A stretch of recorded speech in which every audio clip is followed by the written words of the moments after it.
Welcome to Politics Done Right. My name is Egberto Willies. How are you guys doing today, my friend? KPFT. We are in the house at KPFT in the studio right now. Handling the board is the one and only Stuart. Stuart, how are you doing this morning? I'm doing great. How are you, Egberto? Well, you know, I'm here to say thank you for all you guys who are using that wonderful time to say, hey, I have a lot of other things I can do, but you know what? KPFT or people in Houston need to have us on the air. So thank you so kindly for being here, my brother. My pleasure. And I see that you have two great people in there that are learning the boards. That you're playing not only the phones, you're not only playing the boards, but you're also helping train other people. We're going to do it all. I've got Rico and Mark with me today, and they're going to be shadowing and learning how to run everything. So, well, Rico and Mark, thank you guys for being here and helping us out. We couldn't do this without you. Anyhow, folks, we are going to have a great show for you today. Hey, look, let me tell you, I'm going to start out on a very serious topic, the Warnock Walker Senate race. But before I get that, I just want to give a good thank you to who left me a newspaper article from a few months ago that said, here's how Houston can come together and solve crime problems.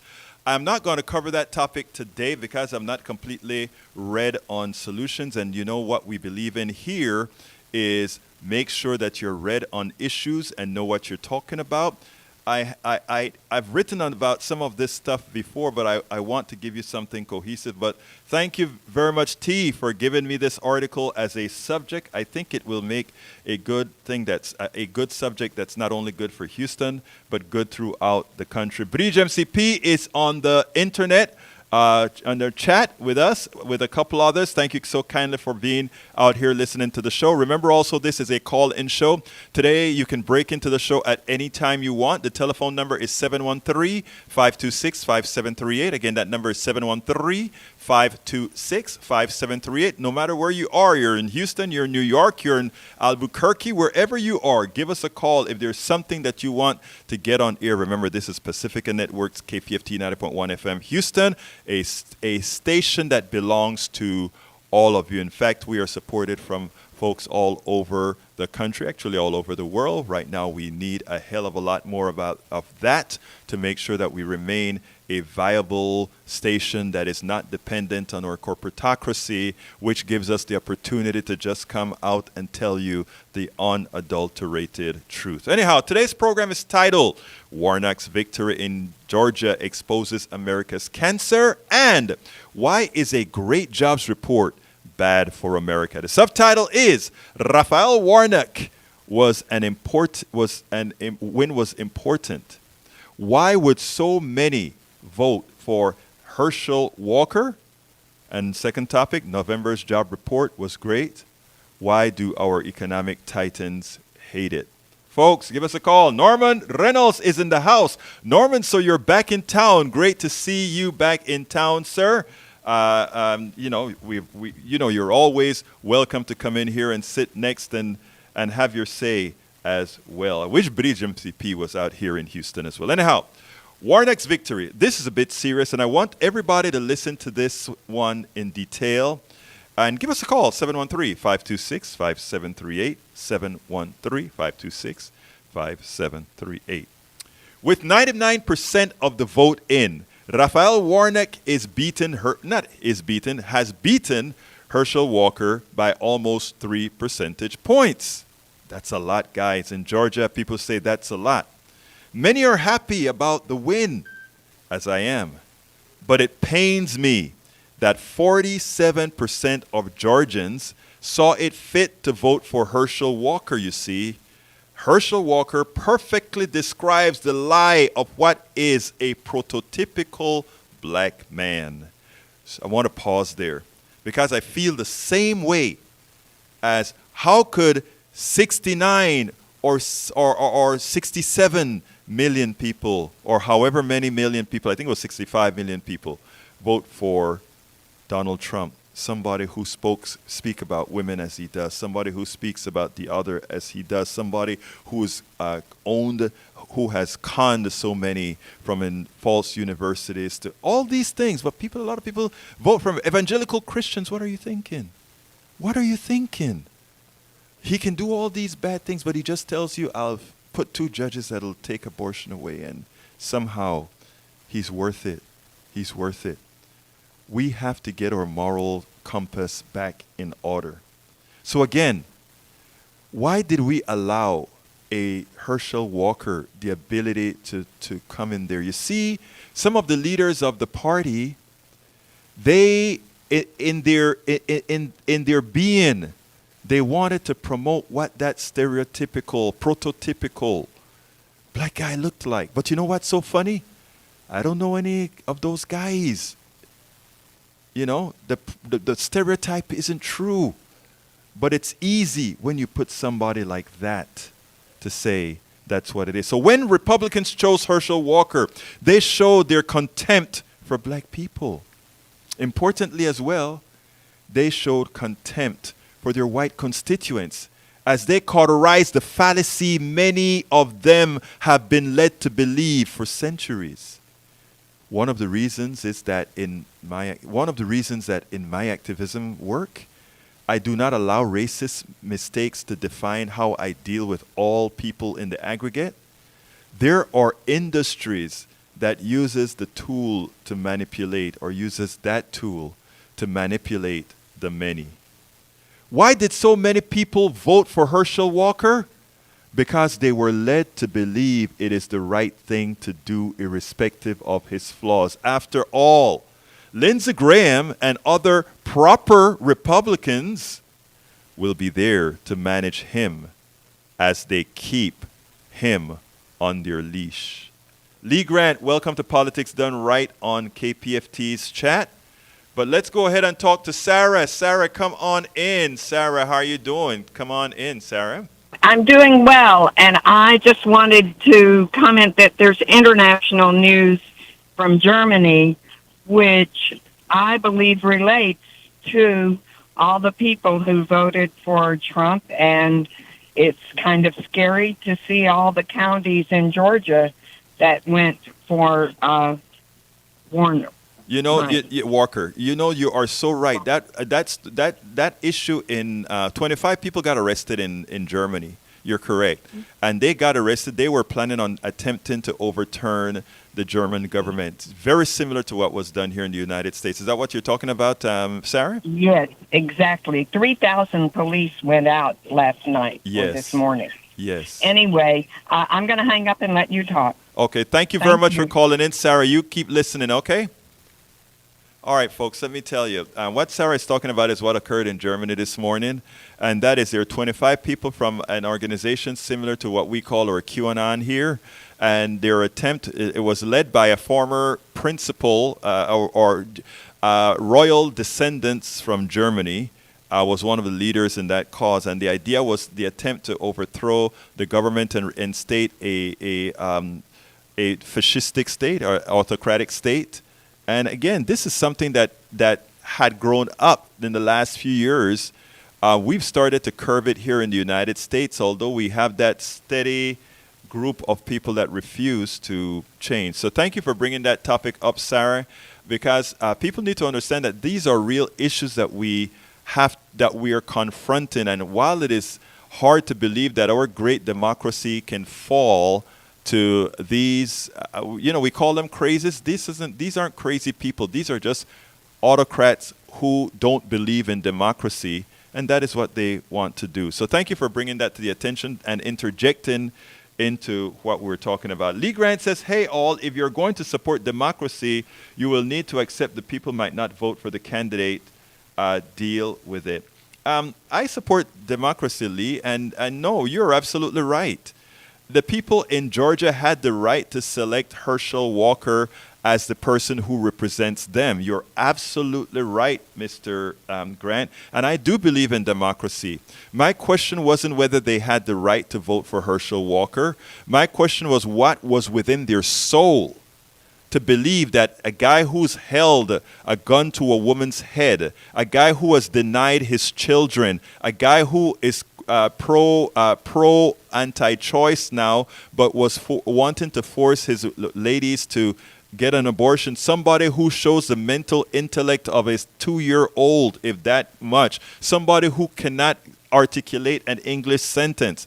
And that is who you are going to send to represent you in one of the most revered bodies in this country. You have to ask yourself, how can you allow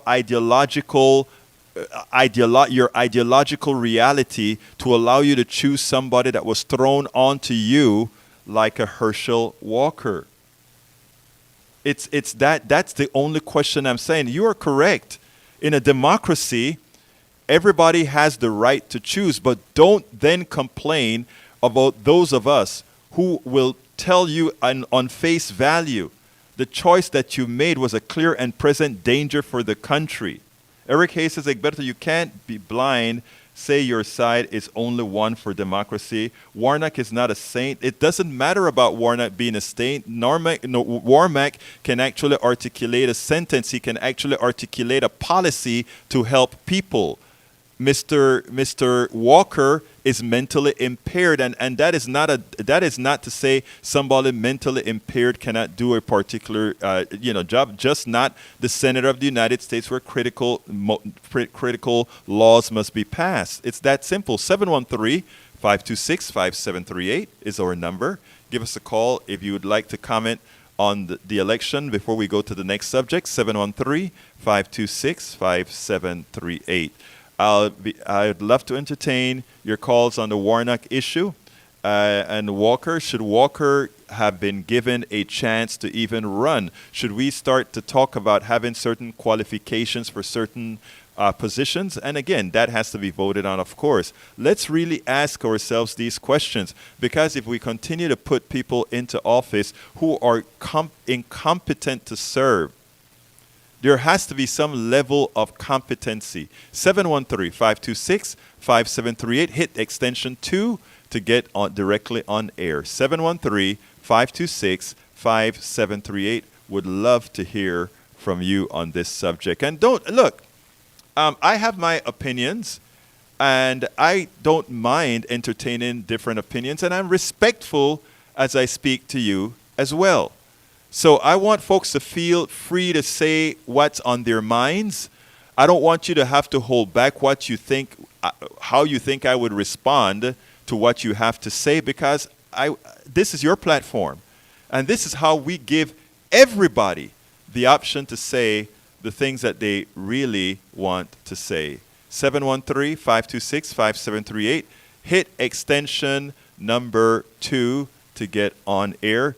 I'd like to discuss this Warnock-Walker debate before I jump to another very important issue. So come on in, Karen. You are on the air right now. Karen, you're on the air. Yes, sir. Good morning. Good morning, sir. Good afternoon, rather. Yeah, I want to touch on that election. Yes, sir. Sometimes we act as if we don't realize what's happening in America, but it's really us against the way all America is run. It's us against them. Yeah. A lot of people, including black Americans too. That's why Herschel Walker is so popular, and that's why he's out there doing all this crap. Right. It's us against them. It's like people believe if they are born American and you're an immigrant, then right. You got everything. So it's not just about the white nationalism. It's about xenophobia. Yes, you're absolutely Also, right. Yeah, that is taking involves over this country rapidly. Yes. A lot of people believe that if we get rid of these immigrants, then we'll solve our problem. No, the only reason why America is so damn poor is because of these same immigrants. Right. And the idiots don't realize that if we want to really increase this GPA, it's bringing more immigrants. All this working. You know, Karen, I'm glad that you stuck on this old ideology. Karen, I am so glad you said that, because in my second part of this subject, I'm going to talk about the jobs report, and you just brought in a very important issue. So what I'm going to ask you to do is, I'm going to go to the next caller. You brought a very who are the nurses in America? Who are the nurses? Exactly. But here's what I want you to do, who Karen. Who are the nurses? You're correct. My mama and the other rest of people. Yes, Come Karen. on, man. And Karen. Man, bro, it does get to you sometime, bro. I know, Karen. Don't worry, don't sweat it. Let me tell you. Listen to the second part and then call back in, because I think you're going to like what I have to say in the second. 80% of the nurse, 90% is immigrants. Yes. We'll talk. Okay, more than 90%. Yes, Karen. I got to hang up to the next caller. Karen. I got to go to the next caller, and I'd like you to call back. Albert, you're on. Albert? Okay, bear with me 1 second. We are going to fix that in a minute. Albert, you're on. I guess Albert is off. Let's go to Anne, number 5. Anne, you're on. Hey, how are you? I'm fine. Talk to me, Anne. So I was just going to say that the whole issue with Georgia is it's kind of insulting, right? I just find it insulting, and it should be insulting to black conservatives.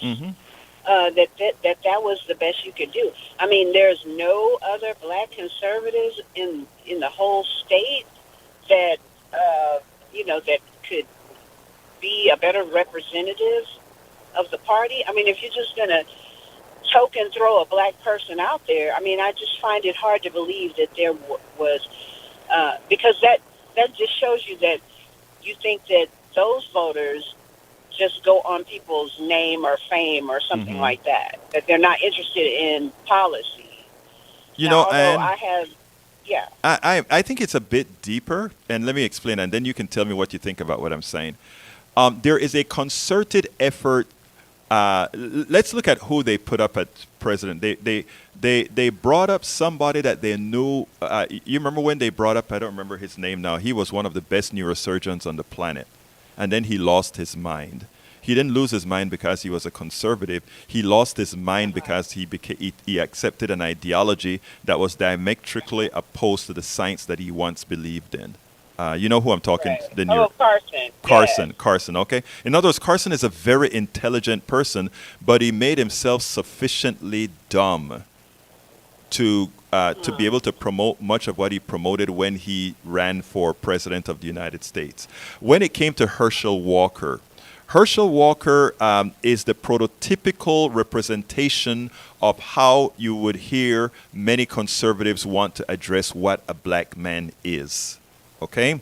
And it as a black Latino Caribbean man, it irks me to the nth degree that what they try to do is promote somebody as Herschel Walker as the standard. And what that happens to be is, with all those who voted for Herschel, it allowed to cauterize within their minds that it is okay to feel that that is what the prototypical black guy is. And in that regards, you can disregard when cops blow their heads off. You can disregard all it. This is all stepwise, and I know it may seem like left field, but all of this gives you permission to be less respectful to folks who look like me.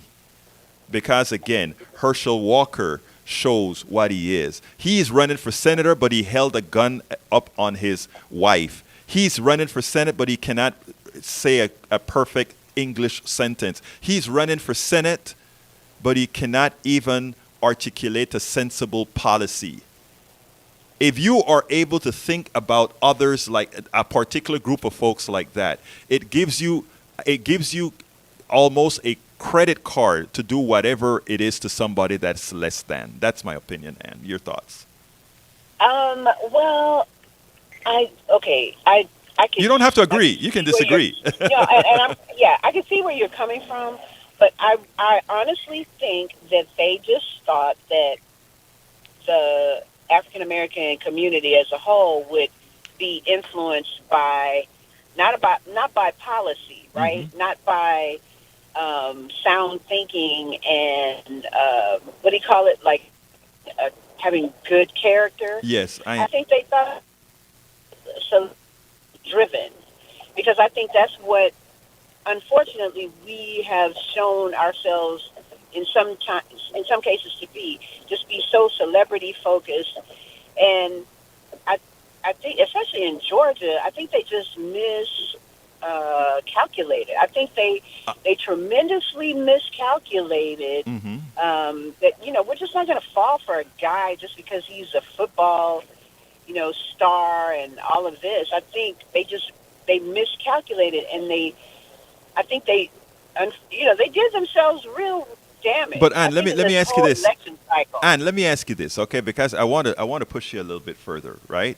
we know that most of the people who are going to vote for Herschel, I mean, who are they really? Because in the commentary that in the post that I wrote for this, right, I said when Republicans chose Herschel Walker, they showed their contempt for black people. Importantly, as well, they showed contempt for their white constituents, because most of the people who are going to vote for Herschel Walker were their white constituents, right? And by the way, let me just tell for the audience at large, I don't believe in race.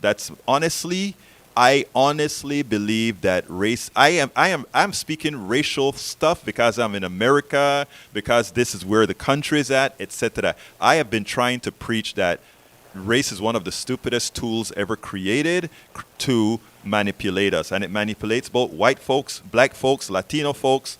It manipulates everybody, but it segmentizes everybody in such a manner that the plutocracy can manipulate us. Okay, let me leave that aside. I just wanted to put that out so that my entire audience can understand exactly where I'm coming from.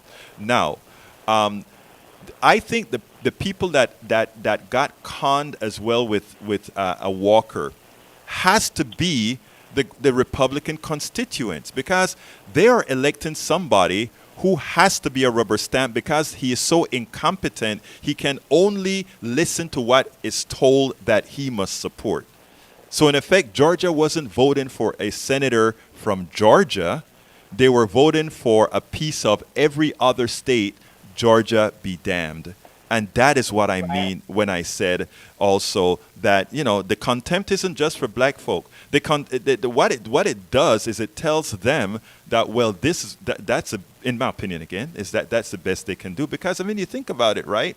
That hurts the whole state of Georgia that you have somebody who cannot articulate a Georgian policy. If you listen to Warnock's speech yesterday, first of all, he threw the olive branch to every single Georgian. Hey, Georgians, whether you voted for me or not, I'm here to support you. I'm here to bring industry here, and he told you why. If you listen to his speech, it was one that would tell every Georgian, I am here for Georgia.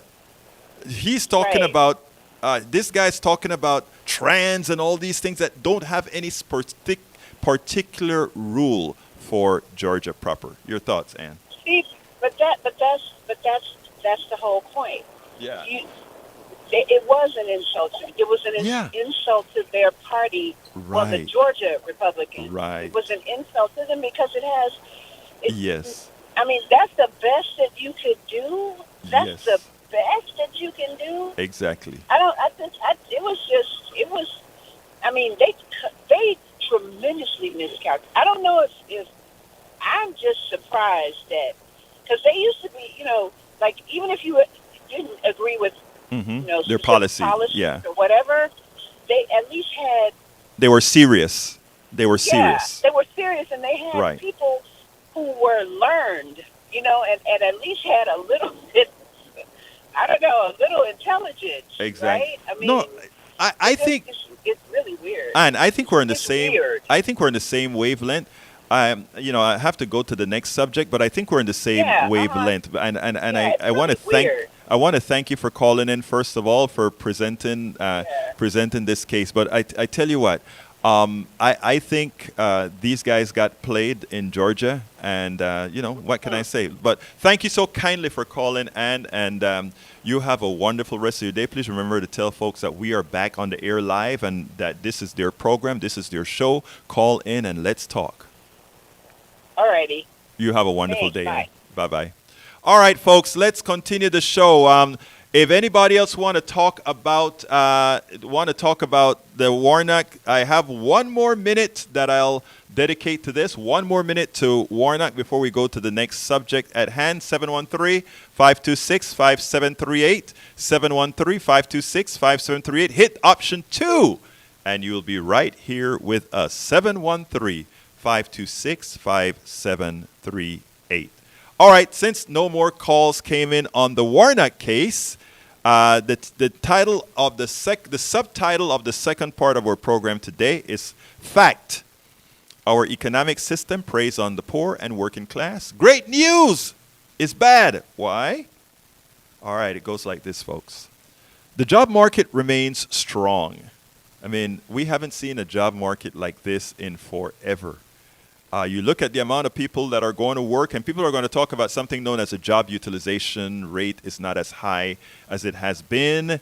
And I want to make all of you aware that job utilization, there are a lot of jobs today that people don't talk about, especially since we have remote jobs and we have people that are doing a whole lot of side things they hadn't done before. The internet has given them the wherewithal to do it. We have a lot of folks sitting down on their phones, on their cell phones, making money, and it's a lot of that isn't captured by the jobs report, etc. So we have, and that's the reason why you see people are still spending money even with the inflation that we have today. So it's important for us to take that job utilization report with a grain of salt. Okay. Or I'm going to pause here because it looks like we have one more call in that wants to mention something about Warnock. So let's go ahead and bring Moses in, and we'll go ahead and take it on that. Moses, come on in.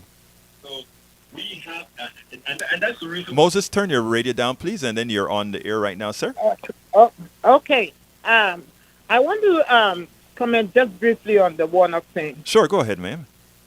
The whole Warnock fast, to me, is an example of the contempt and disdain Yes. of the Republican establishment Mm-hmm. for democracy and for all Americans. Yes. Because number one, when we picked Donald Trump, what was it? Yeah. You know, I don't have to go too far. They knew everything about him. They heard him talk about his disdain for women and all that. Yes, they heard did. it. Then you pick Herschel Walker. You know all the mess has been done. Mm-hmm. You know, so this was just a flagrant disdain Yes. for democracy and for the American people. I think I got your name wrong. What is your name again, ma'am? Moses, Moses. Oh, so I did get it right. Okay, Moses. Let me just tell you that I agree with you wholeheartedly. And I think it's and I'm glad that you put it in the way you said. You said contempt for America, and you're absolutely right. It shows not only that, but I think it also shows a certain disrespect for the country. It shows a disrespect that. But then again, having had Donald Trump as our president was likely the largest disrespect that really hurt us throughout the world. So I guess Walker was just a smaller instance of that, just one that we could see right away. Anything else you want to say, Moses, before we go to Caroline? Let me tell you. Yes. It is not a smaller instance. It is not a smaller instance. It is an amalgamation of the continuing, what will I say? The continuous plan. Path, yeah. The continuous plan. Yes. To bring down democracy. You know, Moses, throughout the whole world. I prefer the way you said it. It's an amalgamation. It's a continuation. You've said it better than I did. So thank you for that, Moses. All right? Okay, thank you. Be blessed. You have a wonderful day. All right, let's go to Caroline. Caroline, you are on the air. Talk to me. Hi. I was just wanting to talk to you about the Warnock. Yes, go ahead, Caroline. Sure. Okay. I know that his campaign was very well utilized as they were on social media in the area because I drive a truck, so I go to that area quite often. And I know that he utilized Snapchat and Facebook because there were ads for him on all of the social media platforms, but there were also vans driving around that had LED billboards on the side of the vans promoting him. You're talking about Warnock. Yes. Yes. And they he gave anyone who needed a free ride to the election a ride. Great. You think that's the right thing to do? Well, I think that helped him win. Yeah, I think it's important that especially since in Georgia they reduced the amount of time to vote. They tried to do a whole lot of things that actually hurt working people to go to the vote, and you had to help. Yes, because Yeah, go they ahead. didn't have. Yeah, I'm sorry. They didn't have the voting open like in Texas. Right. The election booths are open until 8 o'clock. That gives you Right. people that work 9 to 5 time to get to actually vote. Right. And then here they have them open on Saturdays Right. and even some places on Sundays, so that people have the actual time to go vote. To where in Georgia they did not. They had their voting booths the times that they were allowed to vote. They had mail-in voting, which you could mail and vote early. But you didn't have a drop box to put it in unless it's during Right. those 9 to 5 times. It's a shame what they Yes. tried to do. And you know what is so amazing, Caroline? Right now he's winning by close to 100,000. By now it's over 100,000 votes, and it's a 3% win.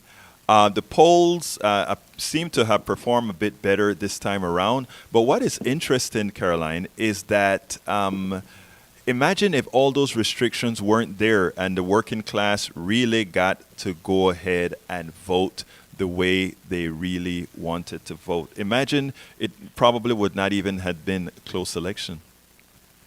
Well, and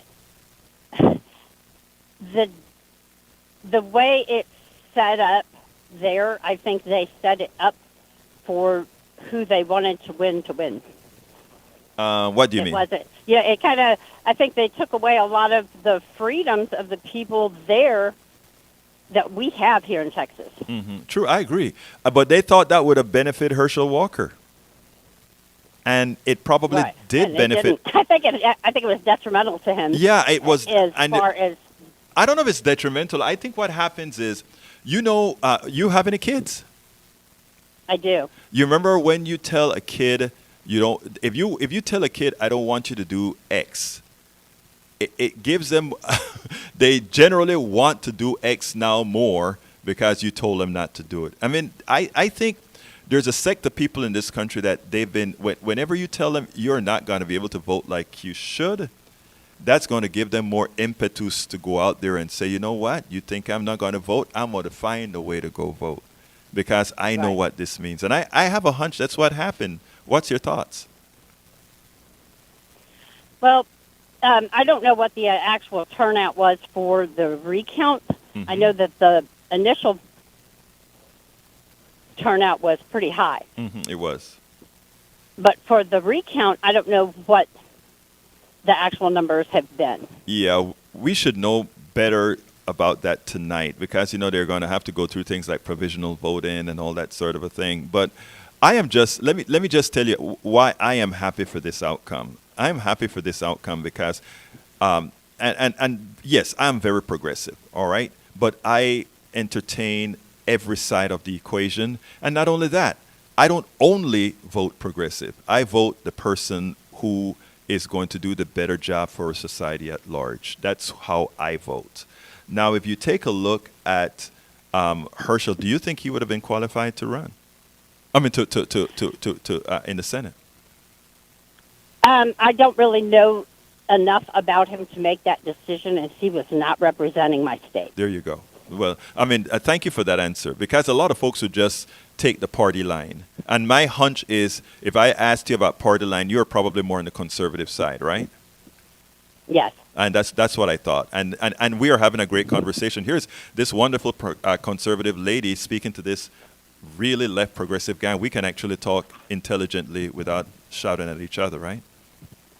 Yes, because there shouldn't be an argument because everyone's opinions are valid. Exactly. And that is where we need to go, Caroline. Because again, like I said, if they had brought somebody to the table, and by the way, I do know about Herschel Walker, I do know about Warnock, I do my research, studying, etc. And that's I'm coming from an informed position, and that's why I'm telling you what I'm telling you now. You should always feel free to second guess what anybody tells you. That's how I would like everybody to be, right? So we want to make sure everybody gets second guess. So anytime, are you a first-time caller? Yes. Well, look, I want to thank you first of all for calling, and secondly, I'd like you to stay with us on this station. I'm looking at my chat right now that goes along with this, and we have a lot of conservatives in the chat right now. Some of them are giving me hell right now, and I think it's a good thing that we have somebody who is in our area that can call in with a conservative perspective at any time, and we have a civil conversation. So I want to thank you for calling in, and I want to ask you to make sure and tell folks about us and call in and get your posse to call in as well. All right. Well, thank you for taking my call. Thank you very much, Caroline. You have a wonderful day, okay? Thank you. You too. Bye-bye. Anyway, folks, I think we're done with Warnock. Again, since it seemed to have garnered some response, I'm going to give you one more time to call. 713-526-5738. Hit the number 2, and you will be on air. 713. Stuart said, hurrah, I remember to say hit number 2. 713-526-5738. Hit the number 2. And if you want to talk about the other subject, call for that as well. All right. I repeat, next subject, fact or economic system preys on the poor and working class. Great news is bad. Why? The job market remains strong. We have an economic system with both manufactured shortages and corporate incompetence. Yet, the working class are made to pay for its shortcomings. Why? Earlier, we had a call from Kenan, and I want you to listen to this. The most recent jobs report showed an employment increase more robust than expected. The employment situation summary pointed out the following. Total non-farm payroll employment increased by 263,000 people in November, and the unemployment rate was unchanged at 3.7%, the U.S. Bureau of Labor Statistics reported today. Notable job gains occurred in leisure and hospitality, healthcare and government. Employment declined in retail, trade, and transportation and warehousing. All right? So, that is great news. That is wonderful news. One would expect that would be great news, but it wasn't for Wall Street or the Treasury. Right after the government released the November report, Fortune wrote the following. The S&P 500 was 0.8% lower in the morning trading and on track to erase much of what had been a healthy week of gains. The Dow Jones Industrial Average was down 207 points, or 0.6%. Stocks had generally been on the upswing for more than a month on hopes that works of the nation's high inflation may have passed already. That fed expectation for the Federal Reserve to dial down the intensity of its big interest rate hikes. Such hikes aim to undercut inflation by slowing the economy and dragging down prices for stocks and other investments. But Friday's job report showed that wages for workers rose 5.1% last month from a year earlier. That's an acceleration from October's 4.9% gain and easily topped economists' expectations for a slowdown. Such jumps in pay are helpful to workers struggling to keep up with soaring prices for everyday necessities. The Federal Reserve's worry is that too strong gains could cause inflation to become further entrenched in the economy. That's because wages make up a big part of costs for companies in search industries, and they could end up raising their own prices further to cover higher wages. But expectations are rising for what Fed will do in 2023. Treasury yields jumped immediately after the jobs report release on speculations the Fed may ultimately hike rates higher than thought a few moments before. The yield on the 2-year Treasury jumped to 4.36% from 4.24 late Thursday. The 10-year yield, which helps set rates for mortgages and many other loans, rose to 3.59% from 3.51%. Another month with a strong jobs report and torrid wage gains. Look at how they put it. Strong jobs report and torrid wage gains is a reality check for where we stand in inflation on the inflation fight, said Mike Loengart, head of model portfolio construction at Morgan Stanley Global Investment Office. Here's what gets me. You hear what the report says? Torrid wage gains. The inflation is up by 7 point something percent. Wage gains are up by about 5.1%. So people are still falling behind.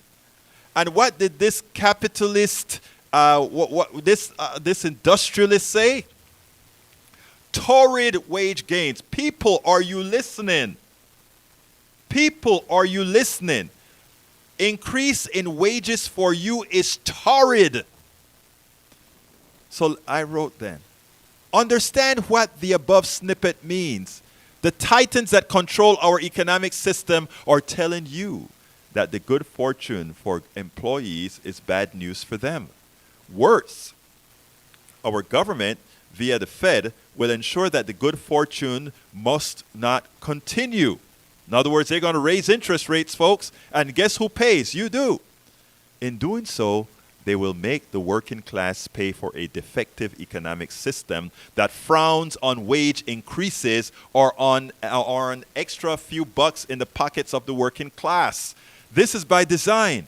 It serves two purposes. It ensures most do not have excess capital to create and innovate on a substantive scale that can compete with those who are invited into our oligarchic class. And second, it demoralizes most into a belief that their current state is inevitable.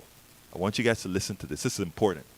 One must note that the executives who run our corporations and bribe, read, lobby our neoliberal politicians are responsible for all of the failures within our economic system.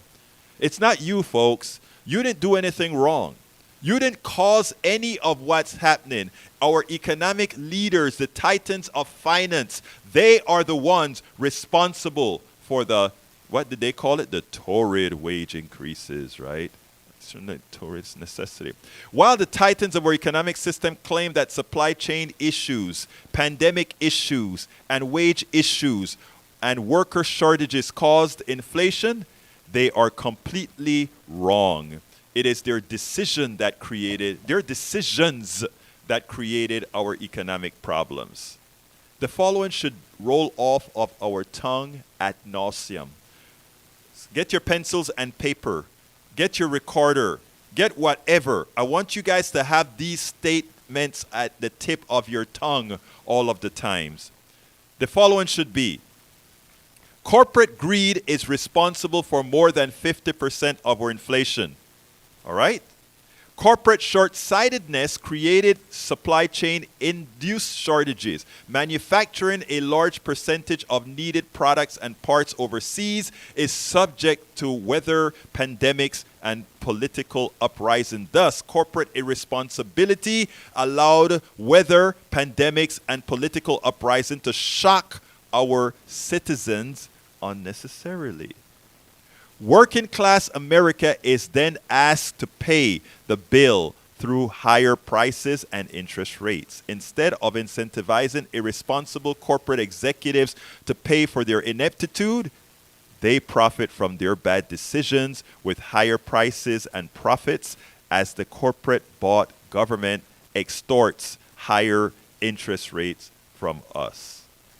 Important. Anybody wants to talk about that, call 713-526-5738. Hit extension 2. 713-526-5738. Extension 2. Repeating or continuing. Corporate America claims there is a worker shortage. If one believes in market dynamics, it is clear that with thousands of intelligent, able-bodied immigrants and refugees on our borders seeking work, there are other dynamics at hand. Look, if you go to the border right now, there are thousands that are fleeing Colombia. There are thousands that are fleeing Venezuela. There are thousands that are fleeing Guatemala. There are thousands that are fleeing some parts of Mexico. But here's the thing, guys. Who are these people that flee? Most of the people who flee are the ones who had the wherewithal to flee, which means, as usual in America, we always get the top of the crop. You take a look at the Venezuelans that are running from Nicolás Maduro, and you find out, wow, you have a lot of folks there with skills. You look at the folks that are escaping Colombia, certain regions in Colombia, you notice, oh my God, they've got skills. You look at the people escaping from Haiti, you say, oh my God, they've got skills. Worker shortage? No. No. There ain't, just like I told you about no oil shortage, there ain't no worker shortage. There are two ways to increase your worker supply. One, pay a living wage. A ice cream distributor recently, not distributor, sell ice cream cones. He had a place. He put an ad out. He's paying minimum wage. He's trying to hire folks. He couldn't get a person to apply for the job. He offered that job at $15. He got so many applications, he had the choice of the cream of the crop. We don't have an employment shortage in America. We have an extensive greed problem where we don't want to pay people commensurate with the wages that they deserve. We have a problem where we use ideological reasons to keep other people out. Oh my God, it's not really ideological. We keep people out because, wait a minute, we need to keep Americans in their place. We need to make sure that they think there is no job for them willing to pay the prices that they are commensurate of. Folks, it's a game. And generally speaking, you are losing because we don't speak up and because we don't vote our interests. 713-526-5738. Hit extension 2. I would love to hear your thoughts on this. I have one more paragraph on this thought, and then I'll continue. 713-526-5738. We need a complete shift in our economic system. The working class must begin to demand its status as a major stakeholder in our economic system. We allowed an economic system predicated on the working class being but a unit of labor to metastasize throughout. We are the ones who innovate, do the work, and produce all of our national wealth. It is time that we act on that truth and take control of our own economy. Notice I added the own in there. This is our economy. We are the ones that create. We are the ones that innovate. We are the ones that produce. The people that are shuffling papers, the executives, do we need them? Yes, we need them to execute. Do we need them to make a hell of a lot more money than we make? No. Should they be making monies commensurate with what the workers make? You bet your life they should. So let's go ahead and bring soon. We'll wait till they take it all down. Look, folks, let's go ahead and bring Mark onto the line. Mark, come on in, Mark. Yeah, I just want to say that people think the Federal Reserve is part of the government, but they actually work for the bankers. Mm-hmm. But they have pretty much the same power as the federal government when it comes to the economy. Yeah, they're an independent agency. You're correct, sir. Yeah, they're pretty much at the same level as far as, taking care of the economic situation of this country. Albert Einstein had made the quote that the eighth wonder of the world was interest rates. Mm-hmm. And interest rates can do a whole heck of a lot of damage. You're right. The fact that he has raised, this is the most in the Federal Reserve's history that they have rose rates this much over 14 months. Right. In the history of the Fed. Right. We've never raised rates at 0.75% at this frequency before. You're absolutely right about that. We've never raised rates. And so yeah, they really don't know the damage that they're doing, and I don't think they really care, because I really want to know what their game plan is. I mean, part of the problem is they got us in this mess with all the quantitative easing. Oh, wow. Oh, my God. I love to have a listener who can talk about quantitative easing, and you hit the nail on the head. The quantitative easing was to bail out the bankers back then when they crashed the economy and froze it. You are so right about that, sir. But the other thing is, this round of quantitative easing with the pandemic, it kept zombie companies running. Companies that would have failed in another year without that handout. Now, let me qualify something for you, though, Mark. Let me qualify something for you. When there's a pandemic, okay, I had no problem in holding on to the status quo. In other words, I want companies to fail on their own, right? Here's what the pandemic does for, let's give an example. You remember during the pandemic how Walmart, H-E-B, are you here in Texas? I am. Okay, Walmart, H-E-B, and all these other stores were able to stay open, and they were able to afford to put panels in to kind of protect workers somewhat. But the small mom and pop stores all had to die, or rather, a lot of small mom and pop stores would have died, as you just mentioned there, if the pandemic because of the pandemic, right? Here's what I didn't want to happen.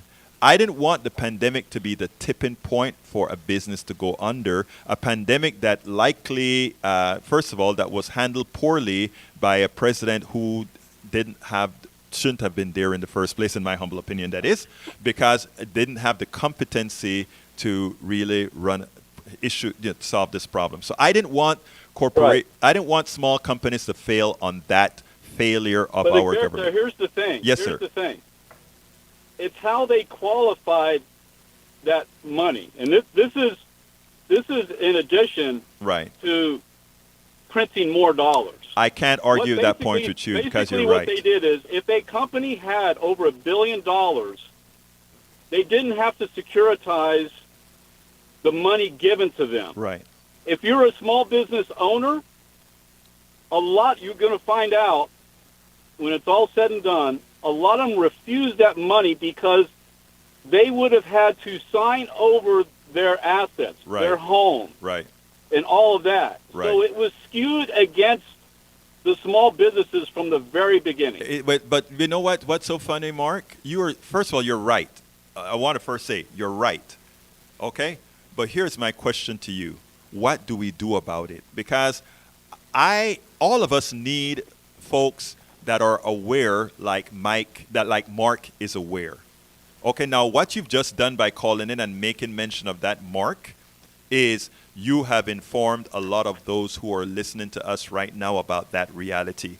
And they can later on vote appropriately for folks who advocate for policies that, that will actually really solve problems. Unfortunately, one of the rationales behind this show is to make us smarter voters. And when we have callers like you, I think we actually get the job done. And here's the other thing the Fed is really screwing up right now is, the Federal Reserve will actually, when they get income, they give that money back to the Treasury Department. Yes, but it's all on They the book, are yeah. losing money. Yeah. They are basically in debt right now, and they came up with this fancy term to keep it off the balance sheet. Right. They're doing fake accounting. They're calling them deferred assets. Mark, I'm going to have to let you go, but before I let you go, don't hang him up yet. I just want to say this real quick. Before I let you go, Mark, is the following. The off books and all of that, remember, we have something known as a sovereign currency. And because we have a sovereign currency, we can do all of that. I was listening to a talk a couple of days ago that says, how come we have a lot more debt than Africa, but Africa can go down the tubes trying to pay their debts back, and we don't ever have to pay ours back? I want you to sleep on that one and then give us a call some other time where we can discuss this further. Okay, Mark? Sure thing, Alberto. Thank you. You have a wonderful day now. All right. Okay, folks, let me tell you. Let me get to the chat real quick. I want to say thank you to Eric Hayes, Lee Grant, May Wood, Norman Reynolds, Bridge MCP. Let's see who else, somebody in the chat. I got a lot more, so if I didn't mention you, please forgive me. But I like to make sure and call all our people out that are here. Melanie Keaton, thank you for being here. Eric Hayes, thank you for being here. As well as Lee Grant. I didn't get a chance to read all of your stuff with all the things that I'm doing here at the time, but I will read your chats. I will we'll continue some of this chat back in our program later on at 3 o'clock. So we'll continue this chat at 3 o'clock. I think I have one more caller that's going to be coming in a little bit. No? Okay, great. So I guess not. So anyhow, I want to tell you guys something that is very important. A very important feature of our show is not only to have you engaged, is not only to ask for your commentary, but it's for us to not change minds, but ensure that the decisions people make are made from an informed mind. And the reason, I mean, if you love this country as many say they love this country, right? You want to ensure first and foremost that the decisions that you are making, so is that that the decisions that you are making, first and foremost, is going to move us forward as a country. And moving us forward as a country doesn't mean something static like moving the country forward. It means moving individuals within this country forward. It means that every single one of us who want access to success has the wherewithal to do that. That's what it really means. And one of the goals of this program is to cover subjects to make us all informed. I don't care if you're a Republican, Democrat, or whatever. You know who I am. I'm left, baby, but I love all my American brothers and sisters, and we all are going to be in this boat together. So I want to thank you for listening. I want to thank you for being here.